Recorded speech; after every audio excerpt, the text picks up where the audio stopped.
Adam Chris for MyMMAnews.com, and I am on the line with Lauren Rawle, Scrappy Lauren Rawle herself. She is taking on Melinda Smith-Pritt for the 110-pound gut check championship strap. It is going down just a little bit away, just a couple days, May 20th at the Greater Boys and Girls Club of Bear, Delaware, exclusively on Fight Club Live TV. Make sure you check it out at FCLTV.com. Before we get into it, I got to introduce my guest, Scrappy Lauren Rawle. It is a pleasure to get the opportunity to chat on a gorgeous afternoon. How are you? Good. I'm doing great. Yeah, it's beautiful out, so I had to do this outside. So hopefully my neighbors don't get too noisy or anything. But thanks for having me. I appreciate Oh, it's my it. pleasure. Like I said, gorgeous afternoon. You have the perfect setup back there. I mean, it's just I looking know, right? all This is a real backdrop. It's not uh, fake. right, aesthetically pleasing and everything on the eyes, all good to go. So, fight week is upon us. How does it feel to be on the cusp of entering the fray once more and getting back in there to punch people in the face? I feel like I feel really, really ready. I feel more prepared mentally, physically than I ever have. And the kind of like pre-fight nerves are kicking in a little bit, but I feel happy about that because anytime that I go into a fight and I don't have nerves, I feel like I don't perform as well as I should. So I'm like excited that I'm like, oh yeah, this means I'm like ready for it. I'm not like mentally checked out. Like I'm all in for this. I'm super, super excited. So before we get into the bout itself, I kind of want to take a step outside of the ring, if you will. I want to talk about your life just being an artist. If I'm not mistaken, you're a tattoo artist as well as fighting competitively. That's quite the Yes. dichotomy you have going on. Yeah, it's a lot for sure. It helps that I own my own studio and I can make my own schedule. So I'm not like when I first started tattooing, I had to be at the shop every day, 12 to 8, no matter what, whether I was tattooing or not. So now it's like, okay, I can move things around, go train here at this time and do that. So it definitely helps that I can like make my own schedule. I mean, well, needless to say, you're an artist through and through, whether it's artistry on the skin, whether you're doing your arts that way, or just again getting there and mix it up in the martial arts. Is this something that you learned Right. about yourself early on in life? Just being an artist, you mean? Just being an artist overall. Yeah, I definitely I've been doing art literally my whole life, like all throughout school ever since I was little. And I figured out in high school actually that I wanted to be a tattoo artist. So as soon as I graduated, I was out there looking for an apprenticeship. Took me a couple years to get one, but finally made it happen. Hmm. How is being an artist just, I mean, with, like I said, the dichotomy with martial arts and just, I mean, the drawing, tattoo work, everything is involved with that. How does that help? I mean, just all those artistic outlets, how does it help forge your way in your personal life? Maybe help discover the true Lauren? That's a tough one. I think it just helps that I can literally do what, like I said, like I make my own schedule and I can go out and express myself with tattoos or with fighting every single day. I'm not tied down to, okay, I have to go work for this person. This, even if it wasn't tattooing, just being in an office, like it's like, oh, and I have this like set thing I have to do every day. It's like I really can be creative. And I think it's honestly kept me feeling really young and kept me motivated. And it's just I don't feel like burnt out.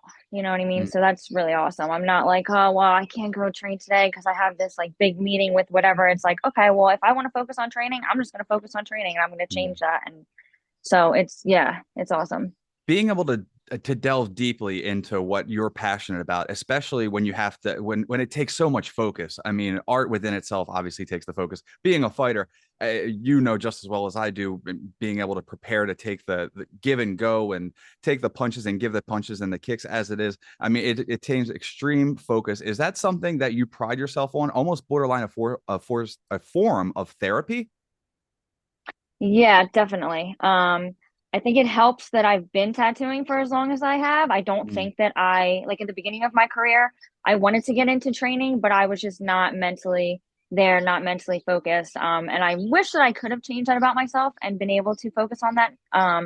But I think, like I said, tattooing for as long as I have been, I think it really helps that I can now focus on this and mhm. not that like tattooing takes like the back burner or anything, but it's like I'm so comfortable with that. It's just it's been part of my Right. life for so many years that it's like, okay, now I can focus on this new thing that I am obsessed with and love so much. It's almost a muscle memory at this point.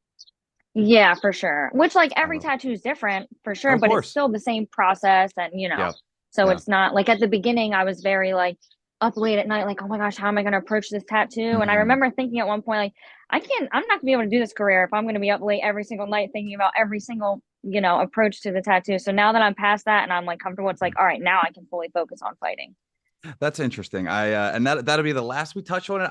I love being able to talk about the dichotomy of the fighters' lives, whether it be an outside perspective of what they do, especially when it's just two arts mixed together into one and two various artists or two arts mixed into one. It makes a hell of a story, and I love hearing it. So let's Yeah, revert yeah. back to the fight itself. You're taking on Melinda Smith Pritt, and again, it's for the Gut Check Championship title at 110 pounds. What do you know about your opponent, Melinda? Honestly, I don't know much. We did meet actually, we both fought on GFC over a year ago, back March of last year, I believe it was. So she was fighting someone else.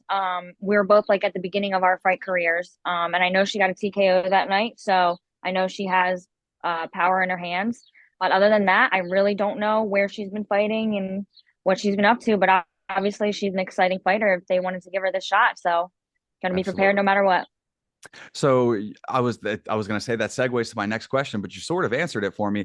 I mean, with the internet world that we live in, the internet savvy world, looking up opponents, it's just a click away. Do you leave that up to your coaches to do that homework for you, or do you plan specifically for an opponent? Are you planning specifically for Melinda? I'm not asking for a game plan, just asking if you come up with those sort of tactics in the gym, or is it just another day in the office?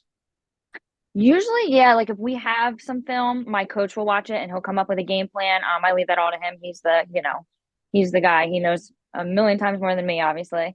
But for this one, it's just more like, okay, obviously we don't have a lot on her, so we're just gonna go out there, basically build off of my last fight. Like, what did I need to work on? What were my weaknesses? Build from there, get better, just really trust in myself and believe in myself, no matter who's in there, that I can get the job done. Love it. So So it's a winning little this, different this time, but yeah, little bit different, but the goal stays the same, right? yeah, yeah, for sure. So winning this championship belt for Gut Check Championship Series, it's another accolade and it's another stamp in your book. What does it mean for you to potentially, obviously, you're coming to win the title. What does it mean to win the title? Oh, it would mean a lot. Just because I had my first fight ever on gut check.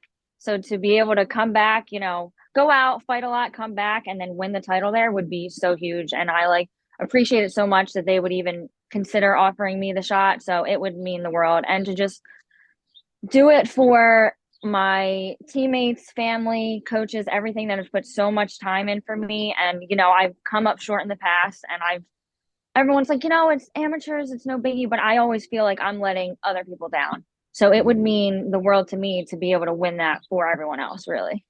obviously.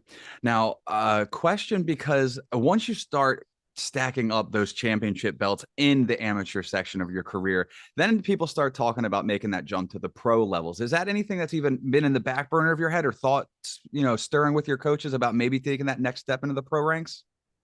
Yeah, we definitely talked about it. But we know that we definitely need to work on some things before we make that step for sure. But it's a goal in the future for sure. It's just crazy though, because some girls will stay in amateurs and have like 60 fights, and then it's like, okay, well, is it like too early then to have like 15 fights and do it? So you gotta like find, I think it must just be a feeling, like when does it feel right? When am I confident? When am I gonna know like I'm not gonna just go out there and get smashed, I can Mm. trust in my skills and my instincts and everything like that. It's such a tough time. I completely agree with what you're saying because that fine line and that pendulum, that balance is so hard to be able to gauge because I've seen amateurs go out there, like you said, have, in the upwards 50, 60, 70, and 80. I mean, it doesn't matter, amateur fights, but Yeah. then by the time they make that step to the pros, they're burnt out. They have almost nothing left. So finding that fine line of where you make that jump to the pro rankings too early, too late, the perfect time, it is difficult to gauge. So again, your feelers are out on it, but we have the goal right now is for Gut Check Championship Series, the championship Yes. title, and bringing that home. So do we have a bold prediction of how that bout will play out? Well, I don't like to go out there and say anything like that too specifically, especially because I have gone into fights thinking one thing, and it never goes exactly how you think it's going to go. Yep. So not really knowing much about her, I think I'm just, I'm going to feel her out a little bit, see what she's got to offer, and then I'm going to adjust. And I really believe in myself to get a dominant win. I think I'm 100% going home with that title. And final thing before I let you go on this gorgeous afternoon, let the fans know how they can follow Scrappy, Lauren Rawle, their journey on social media, whether it's your Instagram, Snapchat, TikTok, Facebook. There's so many these days. Just drop them all on them. Floor's yours. Well, I'm boring. I only have one. It's too many. There's too many apps. I just use Instagram. I have one for my fighting account, which is underscore Scrappy, two Y's. And then my tattoo shop is Scrappy Tattoos, all on Instagram.